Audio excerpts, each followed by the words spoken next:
उत्तर प्रदेश के हाथरस का एक गांव होता है तिवरस। दरअसल यहाँ पर एक कथावाचक कथा सुना रहे थे। उनका नाम जो होता है उदय कृष्णा शास्त्री होता है। उदय कृष्णा शास्त्री जो होते हैं वे जब कथावाचक सुना रहे थे तभी उनकी ख़त्म हो जाती है। कथा ख़त्म होने के बाद वे प्रसाद वितरण करते हैं और जब प्रसाद वितरण करते हैं तभी उनकी नज़र जो होती है एक लड़की पर जाती है। वो लड़की जो होती है इधर उधर घूम रही थी। जब वो इधर उधर घूम रही थी तो ये उदय कृष्ण शास्त्री जो होते हैं बहुत देर से ये सोच रही थी कि मैंने इसे कहीं देखा है या फिर मुझे इसे किसी ने दिखाया है। वे इसी बात को अपने मन में स्मरण कर रहे थे। जब स्मरण कर रहे थे तभी वो उस लड़की को अपने पास बुलाते हैं और कहते हैं कि बेटा इधर आओ।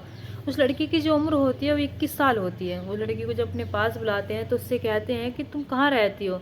तो वो लड़की जो होती है वो बताती है कि मैं पास के ही गाँव में रहती हूँ और मैं आपकी कथा सुनने के लिए यहाँ पर आई थी। क्या हुआ बाबा जी। तभी वे पूछते हैं कि तुम्हारे घर में कौन कौन है। तो वो बताती है कि मेरा एक पति है और मेरे 2 बच्चे हैं।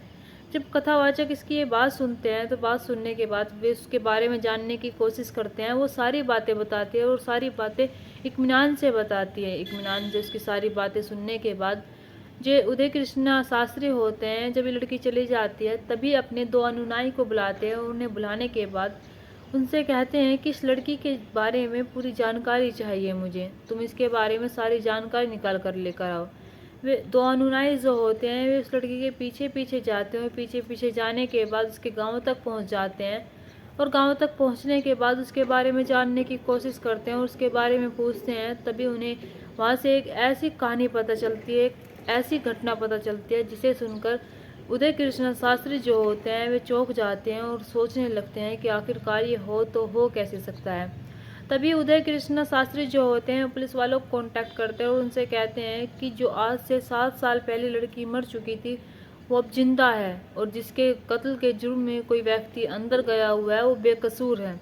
पुलिस वाले जब उसकी ये बात सुनते हैं तो पुलिस वाले यकीन ही नहीं कर पा रहे थे कि आखिरकार ऐसा हो तो हो कैसे सकता है, क्योंकि पुलिस वालों ने उस लड़की का जो शव होता है उसके माँ बाप को दिखाया तो उन्होंने पहचान भी लिया था।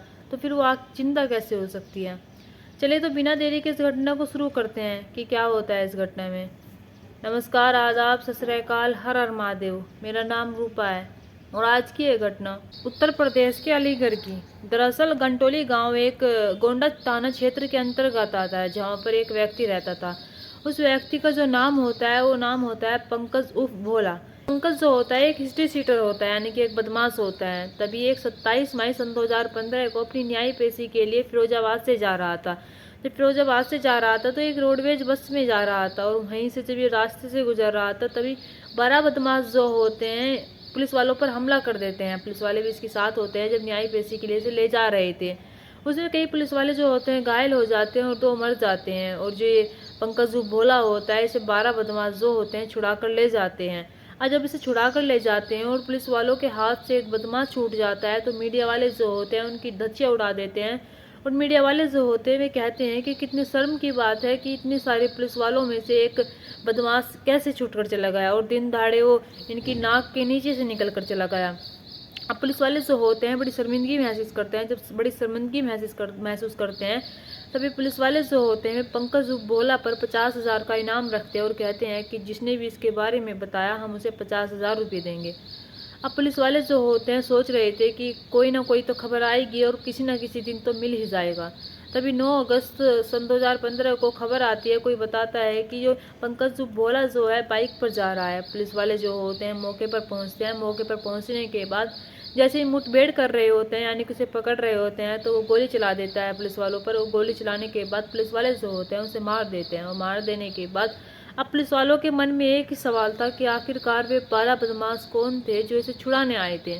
तभी पुलिस वालों को एक ऐसे व्यक्ति का पता पड़ता है, एक ऐसे व्यक्ति का पता चलता है जो पंकज भोला के ही गांव का होता है यानी गंटोली के ही गांव का होता है। अब पुलिस वाले जो होते हैं उस पर भी 12,000 का इनाम रख देते हैं और कहते हैं कि इसके बारे में जिसने हमें बताया तो हम उसे 12,000 रुपये देंगे।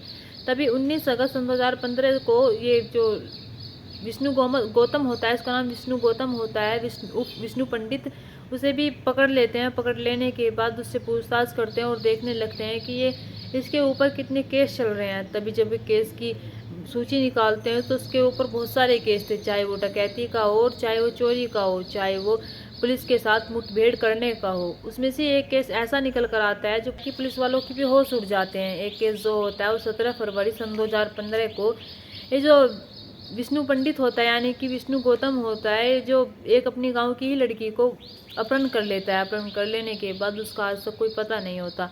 अब पुलिस वाले जो होते हैं उससे पूछताछ करते हैं और कहते हैं कि तुमने जिस लड़की का अपहरण किया था, 14 साल की लड़की होती है वो कहाँ पर है। तो ये जो विष्णु गौतम होता है बताता है कि साहब मैंने उसका अपहरण किया ही नहीं था, मैं उससे प्यार करता था और वो भी मुझसे प्यार करती थी, हम दोनों एक दूसरे के साथ रहना चाहते थे। पुलिस वाले जो होते हैं वे कहते हैं कि अगर तुम दोनों एक दूसरे के साथ रहना चाहते थे तो वो है कहाँ पर। जो होता है वो बताता है कि वो आगरा के आतरमपुर में उसका एक रिश्तेदार रहता है, वहीं पर लेकर गया था और वहीं पर रह रहा था। लेकिन उसे पता चलता है कि पुलिस वालों को खबर लग गई है, तभी वो वहाँ से भाग जाता है और भाग जाने के बाद जो लड़की है, जो 14 साल की लड़की थी, वहीं पर रह जाती है और आप देख लीजिए जाकर मेरे ही रिश्तेदार में वो आतरमपुर में रह रही होगी। पुलिस वाले जब उसके बात सुनते हैं तो पुलिस वाले जो होते हैं आतरमपुर उसके रिश्तेदारी में जाते हैं। जब रिश्तेदारी में जाते हैं तो वहाँ पर और भी चौंकाने वाले मामले होते हैं क्योंकि वहाँ पर लड़की होती ही नहीं है। अब पुलिस वाले जो होते हैं वे कहते हैं कि तुम झूठ बोल रहे हो फिर आकर, और वहाँ पर वो लड़की है ही नहीं है और तुमने उसका अपहरण करके क्या किया है उसके साथ, और 14 साल की लड़की तुम्हारे साथ कैसे प्यार कर सकती थी। तो विष्णु गौतम जो होता है वो कहता है कि साहब मुझे नहीं पता, लेकिन मैंने उसे वहीं पर छोड़ा था जब मैं आया था। अब पुलिस वाले जो होते हैं उसकी बातों पर यकीन नहीं करते। जब बातों पर यकीन नहीं करते तभी पुलिस वालों को एक अज्ञात लाश मिलती है। जब अज्ञात लाश मिलती है उसकी शिनाख्त के लिए पुलिस वाले जो होते हैं उसके घर वालों को बुलाते हैं। घर वालों को बुलाने के बाद लड़की के उनसे पूछते हैं कि तुम्हारी ही बेटी है। तो घर वाले जो होते हैं जब उसके कपड़े देखते हैं, वे कपड़ों के आधार पर ही इसे पहचानते हैं, उसकी कदकाठी के आधार पर इसे पहचानते हैं, क्योंकि उसका जो चेहरा होता है बहुत ही बिगड़ा हुआ था, यानी कि उसके चेहरा कोई पहचान ही नहीं पाता, ऐसा चेहरा हो रहा था। अब परिवार वाले जो होते हैं वे रोने लगते हैं, चीखने लगते हैं, पुकारने लगते हैं और कहते हैं कि हमारी बेटी और विष्णु पंडित ने इसके साथ क्या किया है, उसे कड़ी से कड़ी सज़ा मिलनी चाहिए। जब पुलिस वाले उनके आंसू देखते हैं तो पुलिस वालों को भी यकीन हो गया था कि हाँ ये इनकी ही लड़की है और इसके साथ सब कुछ ये विष्णु पंडित यानी कि विष्णु गौतम ने ही किया है। तो ये सब देखने के बाद पुलिस वाले जो होते हैं उसके केस की फिर से सूची तैयार की जाती है और सूची तैयार की जाने के बाद अब विष्णु गौतम से फिर से कहा जाता है कि तुमने उसके साथ क्या किया है। तो विष्णु गौतम कहीं ना कहीं पुलिस वालों के दबाव में आकर या फिर वो ना जाने क्यों ये कबूल कर लेता है कि हाँ ये सब कुछ उसने ही किया है, क्योंकि पुलिस वाले जो होते हैं उसके खिलाफ सारे सबूत तैयार कर लेते हैं। सबूत तैयार कर लेने के बाद उसे कोर्ट में ले जाते हैं। कोर्ट में ले जाने के बाद उसे सज़ा दिलवा देते हैं। जब सज़ा दिलवा देते हैं तो पुलिस वाले जो होते हैं उन्हें राहत की चैन मिलती है।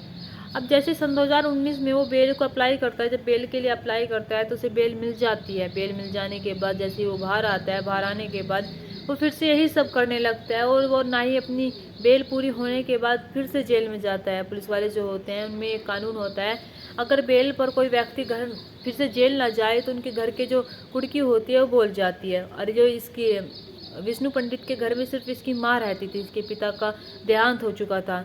विष्णु पंडित को जब पता चलता है कि उसके घर की कुड़की होने वाली है, अगर वो जेल नहीं जाता तभी वो वापस आ जाता है और सरेंडर कर देता है, क्योंकि उसकी एक माँ ही थी, वो अपनी माँ को दुख नहीं देना चाहता था। उसकी माँ के सर पर एक छत थी, वो उसके सर से वो छत नहीं छीनना चाहता था। जब विष्णु गौतम वो पंडित जो होते हैं ये सरेंडर कर देते हैं अपना आप को, जब सरेंडर कर देते हैं तो पुलिस वाले जो होते हैं इन्हें फिर से जेल में भेज देते हैं। अब ये जो इसकी माँ थी जब इससे मिलने आया करती थी तो विष्णु पंडित जो होता है अपनी माँ से यही कहा करता था कि माँ मैंने ऐसा कोई काम नहीं किया है जिससे मुझे इतनी बड़ी सज़ा मिल रही है। मैंने डकैती जरूर की है, पुलिस वालों के साथ मुठभेड़ जरूर किया है, लेकिन मैंने उसका कोई कत्ल नहीं किया है, ना ही उसका अपहरण किया था। मैंने उससे प्यार किया था और मैं उसे अपने साथ आतरामपुर में अपने रिश्तेदार में ले गया था, लेकिन मुझे नहीं पता कि वो कहाँ पर चली गई है। माँ तुम तो मेरा यकीन करो, मैंने ऐसा कुछ नहीं किया है। उसकी माँ जो होती है जब हर बार जाती थी उससे मिलने तो वो यही बात कहता था। उसकी माँ जो होती है उस पर यकीन करती है और कहती है कि मेरा बेटा ऐसा नहीं कर सकता। उसकी माँ जो होती है अब कथावाचक धार्मिक अध्यात्मक मतलब कि इधर उधर भटकने लगती है, भगवान पर भरोसा करने लगती है। जहाँ भी भगवान की कथा होया करती थी वहाँ पर जाने लगती है। तभी इनकी मुलाकात जो होती है एक दिन उदय कृष्णा शास्त्री कथावाचक से होती है। उनकी कथा सुनती थी और उनसे जाकर कहती है कि मेरा एक बेटा है और वो जेल में है और वो उस गुनाह की सज़ा काट रहा है जो गुनाह उसने किया ही नहीं है। जब कथावाचक उसकी ये बात सुनते हैं तो वे कहते हैं कि आप चिंता ना करो, जब आपके बेटे ने गुनाह किया ही नहीं होगा तो वो ज़रूर बच जाएगा। अब इधर इसकी माँ जो होती है वो कहती है कि एक लड़की के कत्ल में वो जेल में गया है और उसने उस लड़की का कत्ल किया ही नहीं है, मैं क्या करूँ गुरुजी। तो जब इस उदय कृष्ण शास्त्री पंडित जी होते हैं वे कहते हैं कि मुझे उस लड़की का फ़ोटो देखना है जिस लड़की के जुर्म में वो अंदर गया है, यानी कि जिस लड़की के कत्ल के जुर्म में वो अंदर गया है। विष्णु पंडित की जो माँ होती है वो उदय कृष्ण शास्त्री को वो फ़ोटो दिखाती है। उस लड़की की फ़ोटो दिखाने के बाद उदय कृष्ण शास्त्री जो होते हैं उस लड़की की स्मृति अपने मन में बना लेते हैं, दिमाग में बना लेते हैं और वे कहते हैं कि अगर तुम्हारे बेटे ने कुछ गलत नहीं किया होगा तो वो ज़रूर बच जाएगा। और जब साल 10 साल बीतते चले जाते हैं तभी एक दिन एक लड़की जो होती है उनकी कथावाचक सुनने आती है। उदय कृष्ण शास्त्री पंडित कथावाचक सुना रहे होते हैं हाथरस के एक गाँव में। जब सुना रहे होते हैं तो वहीं पर जब वो लड़की को देखते हैं कथा सुनाने के बाद, जब प्रसाद वितरण कर रहे थे उसे देखने के बाद जब वो इधर उधर घूम रही थी तो वे पहचान लेते हैं और उसे अपने पास बुलाते हैं। अपने पास बुलाने के बाद उससे पूछते हैं कि तुम कहाँ पर रहती हो, कहाँ पर नहीं रहती हो।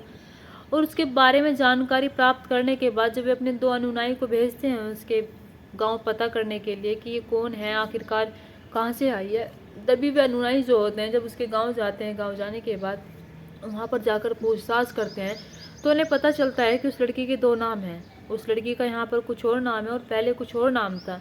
और जब ये सारी बातें अनुनाई को पता चलती है तो वे उदय कृष्ण शास्त्री से आकर बताते हैं। उदय कृष्ण शास्त्री जो होते हैं उसकी माँ यानी कि विष्णु पंडित की माँ जो होती है जिनका नाम सुनीता देवी होता है उससे बताते हैं और कहते हैं कि वो लड़की जिंदा है, वो लड़की को कुछ हुआ ही नहीं है। तभी पुलिस से कॉन्टैक्ट करते हैं। पुलिस से कॉन्टैक्ट करने के बाद जब उनसे सारी बातें कहते हैं तो पुलिस वाले सोच ही नहीं पा रहे थे। वे कह रहे थे कि ऐसा हो ही नहीं सकता है क्योंकि वो आज से 7 साल पहले मर चुकी थी, तो वह कैसे जिंदा हो सकती है। अब पुलिस वाले को मन में ये सवाल आ रहा था कि अगर इन्होंने ये सब कहा ही है तो सच ही होगा।